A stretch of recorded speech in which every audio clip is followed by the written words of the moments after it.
বাসায় নরম কলা থাকলে একটি ডিম দিয়ে 10 মিনিটে ঝটপট বিকালে নাস্তা তৈরি করা যায়। আসসালামু আলাইকুম everyone, welcome to Mila easy recipe. বাসায় অনেক কলা থাকলে কলা নরম হয়ে যায়, তখন কেউ খেতে চায় না। আজকে সেরকম কলা দিয়ে পিঠা তৈরি করে নিব। এই পিঠা তৈরি করার অনেক বেশি সহজ এবং খুবই মজাদার। আশা করি আজকের ভিডিও আপনাদের ভালো লাগবে। তো কথা না বাড়িয়ে চলুন আমি রেসিপিতে চলে যাচ্ছি। আমি 2টা কলা নিয়েছি, তারপরে চিনি নিয়েছি 1/3 কাপ। আপনারা চাইলে একটু বেশি নিতে পারেন। তারপর ভালো করে মেখে নিব।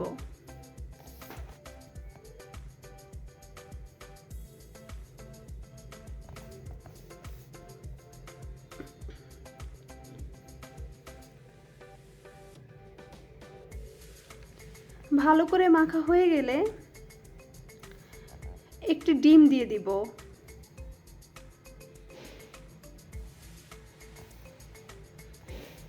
ডিম দিয়ে ভালো করে মিশিয়ে নিব।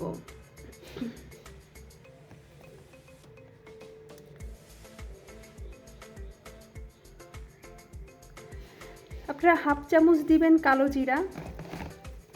জিরা দিবেন, দিলে খেতে ভালো লাগবে, চাইলে অ্যাভয়েডও করতে পারেন। তারপর দিবেন 1 কাপ চালের গুঁড়া।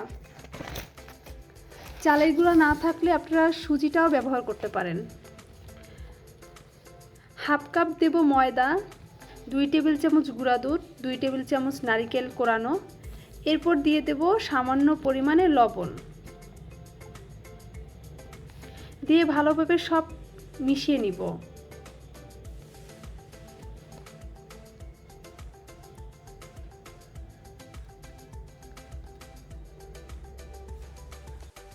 তারপর এরকম একটি প্যাকেটে গোলাগুলো নিয়ে নিব।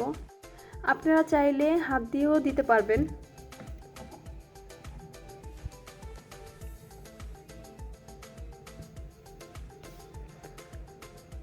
এই তো দেখেন, এইভাবে করে নিব। তারপর একটি প্যানে আমি তেল গরম করে নিব। তেল অতিরিক্ত গরম হওয়া যাবে না, তেলটা মিডিয়াম থাকবে। অতিরিক্ত গরম হয়ে গেলে পিঠা পুড়ে যাবে, ভিতরে কাঁচা থেকে যাবে। তো এখন আমি গোলাগুলো দিয়ে দিব। আমার রান্না যদি আপনাদের ভালো লেগে থাকে অবশ্যই আমার চ্যানেলটি সাবস্ক্রাইব করবেন, মিলা ইজি রেসিপি। আপনারা কে কোথা থেকে আমাকে দেখছেন কমেন্ট করে জানাবেন। যারা আমার চ্যানেল সাবস্ক্রাইব করেছেন তাদেরকে অসংখ্য ধন্যবাদ।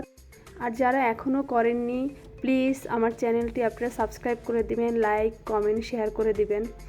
আমাকে সবসময় সাপোর্ট করবেন এবং দোয়া করবেন যাতে করে আমি খুব ভালো ভালো ভিডিও আপনাদেরকে দেখাতে পারি।